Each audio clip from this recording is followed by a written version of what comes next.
Selamat siang Pak Dedi, apa kabar hari ini? Siang Bu Nia, Alhamdulillah kabar saya baik Bu. Bagaimana kabarnya Bu Nia hari ini?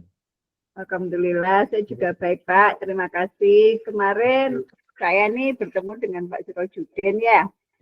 Beliau bilang, katanya mencari saya. Ada yang bisa saya bantu Pak? Iya benar Bu, kemarin saya memang kebetulan mencari Bu Nia. Ya seperti biasa Bu, saya ingin curhat-curhat sedikit tentang siswa-siswi saya. Ya saya butuh saran, kemudian mungkin masukan juga dari Bu Nia Bu terkait ya ada sedikit permasalahan tentang siswa-siswa saya. Silakan aja Bapak, saya siap mendengarkan cerita Pak Dedi ya. Kadangkala memang dengan berbicara bisa membantu kita untuk melihat masalah dari sudut pandang yang berbeda. Monggo Pak Dedi. Nah begini Bu, jadi ya permasalahan saya itu di kelas saya itu ada seorang siswa yang dia itu di kelas itu tidak memperhatikan pelajaran yang saya ajarkan.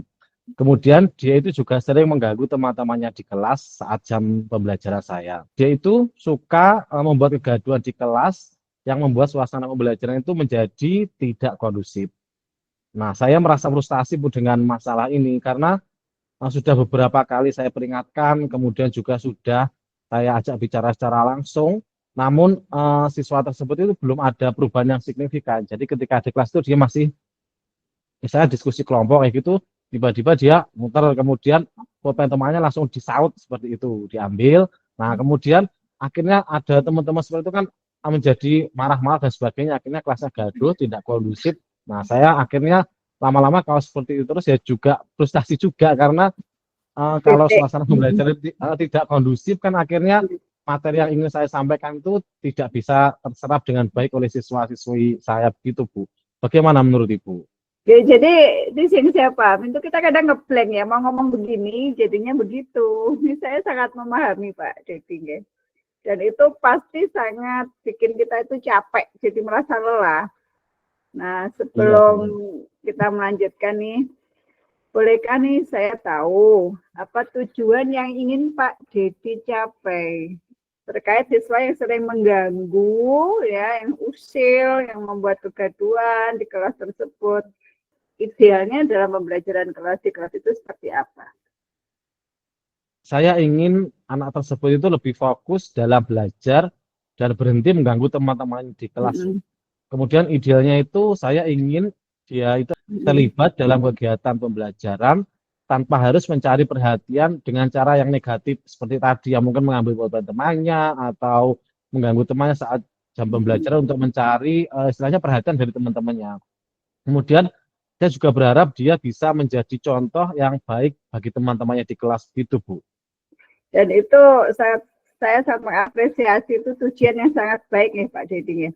Nah, ini Iya itu. apakah Pak Dedi itu sudah memikirkan ya kayak semacam indikator keberhasilannya itu apa begitu ya.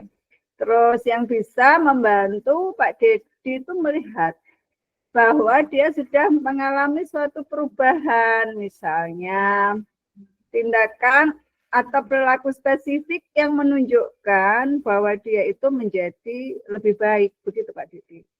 Ya mungkin kalau dia itu di kelas itu bisa duduk dengan tenang, Yeah. kemudian mendengarkan instruksi yang saya berikan, dan berpartisipasi dengan cara yang lebih positif saat kegiatan pembelajaran, Bu.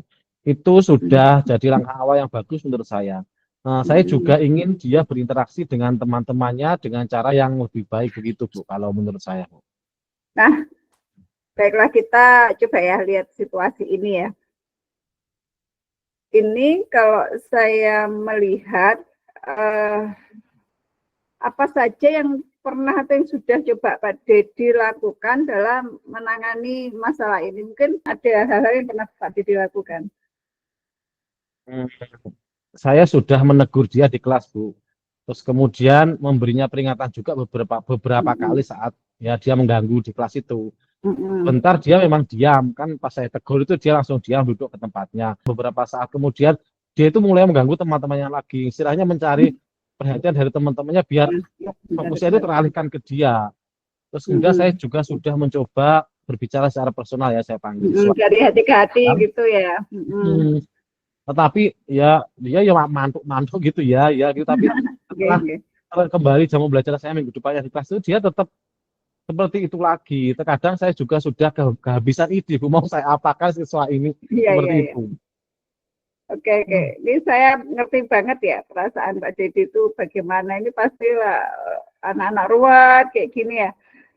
Nah, untuk kegiatan pembelajaran yang seperti itu, ada siswa yang coba masih usil, mengganggu proses belajar teman yang lainnya. Itu temennya itu bagaimana responnya itu ketika siswa tersebut mengganggu di dalam kelas itu, Pak Didi? Begini Bu, kalau respon teman-temannya itu saat dia mulai berperilaku tidak baik atau mengganggu temannya tadi itu, teman-temannya biasanya banyak yang mulai merasa terganggu. Namun juga ada yang tertawa, terbahak-bahak di kelas karena mungkin ada teman yang dimarahi dan sebagainya. Kemudian Uh, mereka itu akhirnya fokusnya mereka itu menjadi teralihkan. Nah, kemudian banyak mm-mm. siswa juga yang akhirnya menjadi gaduh, kemudian ikut tidak memperhatikan pelajaran. Akhirnya itu cuma bahas siswa itu yang di kelas. Akhirnya Iya, pembelajaran saya itu menjadi tidak tenang, fokusnya teralihkan ke siswa tersebut, Bu. jadi fokusnya tidak ke pembelajaran ya ke siswa tersebut. Nah ini pasti membuat Pak Mm-mm. Didi merasa tambah frustasi. Saya bisa membayangkan. Iya, begitu. Iya gimana tuh mau ngasih materi begini baru seperempat jalan anaknya begitu bikin crowded. Nah, menurut Pak Dedi nih kira-kira apa yang bisa menjadi penyebab utama ya dia berperilaku seperti itu, Pak?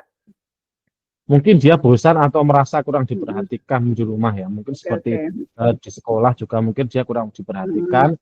Kemudian dia mungkin tidak tahu cara menyalurkan energinya yang berlebih itu bagaimana Mm-mm. tersalur dengan tepatnya itu dia nggak tahu. Kemudian saya kadang berpikir mungkin ada hal lain yang mempengaruhi dia sehingga dia itu menjadi seperti itu. Mungkin itu Bu, pendapat saya, Bu. Nah, ini Iya. permasalahan ini cukup menarik ya, Pak ya. Oke, mari kita bareng-bareng ya, kita selami, kita telah Iya. lebih dalam. Bagaimana perasaan Pak Dedi itu terhadap situasi ini, dan bagaimana ini tuh mempengaruhi cara Pak Dedi mengajar di kelas.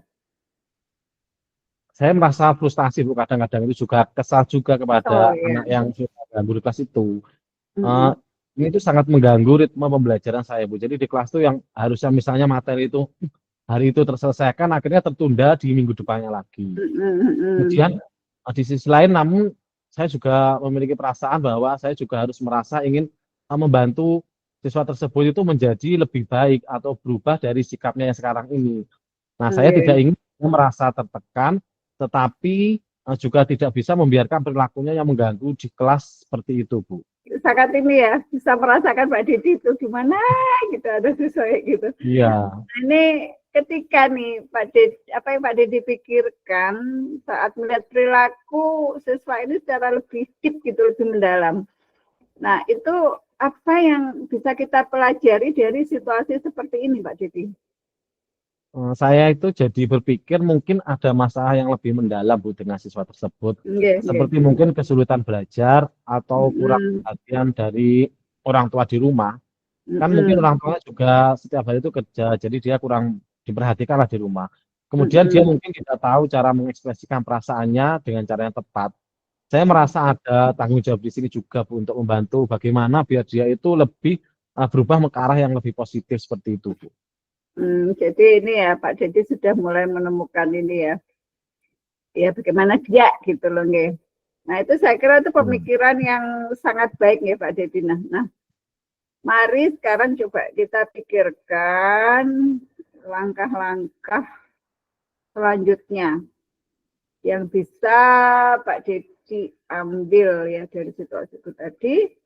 Mungkin kira-kira langkah awal atau langkah pertama yang Pak Dedi lakukan untuk mengubah pendekatan terhadap siswa ini apa Pak Dedi?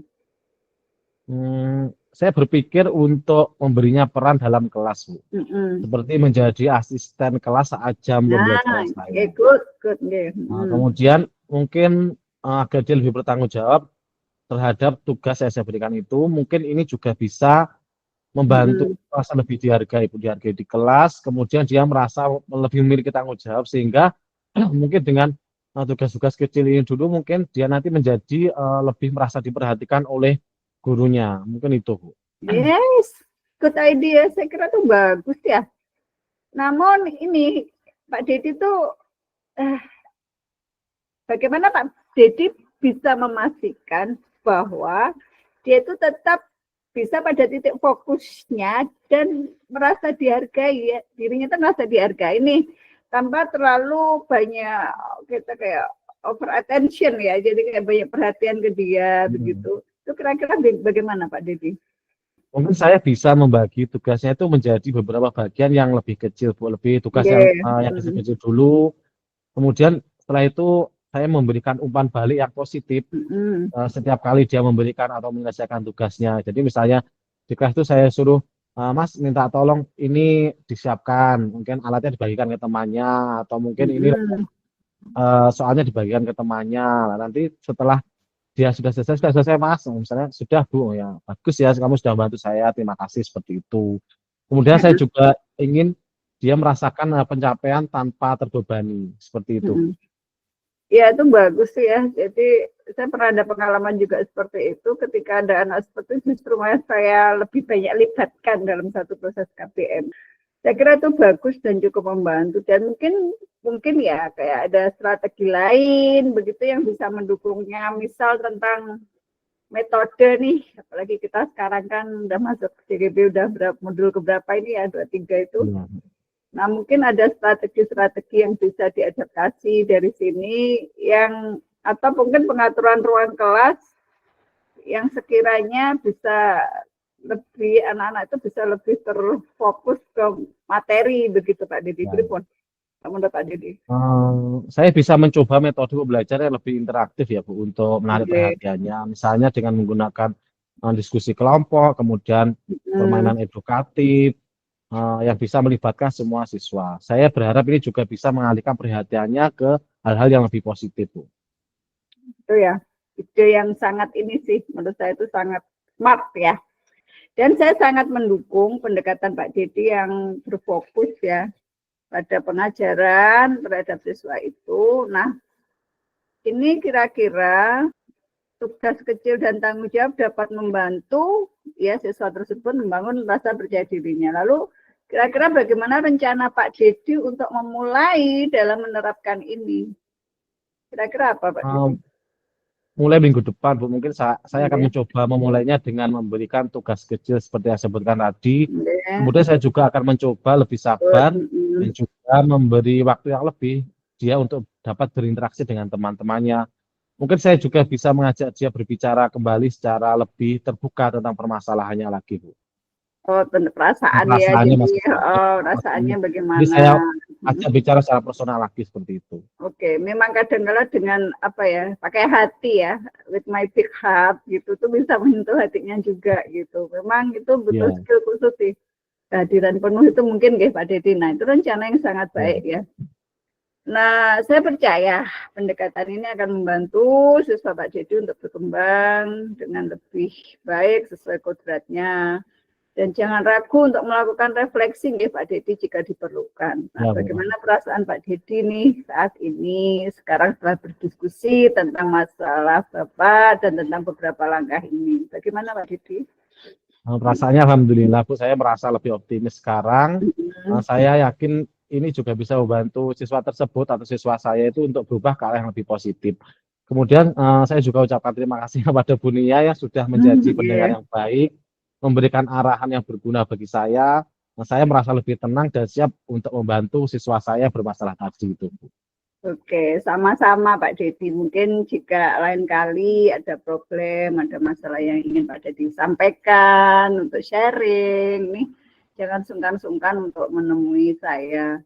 Dan kita bisa tetap terus bekerja sama untuk mencari solusi ya, bareng-bareng gitu, untuk menciptakan lingkungan belajar yang lebih baik dan berpusat kepada siswa. Semoga nanti ide-ide ini bisa berhasil kepada siswa tersebut bisa menjadi lebih baik lagi menuju ke arah yang positif. Sekali lagi, amin.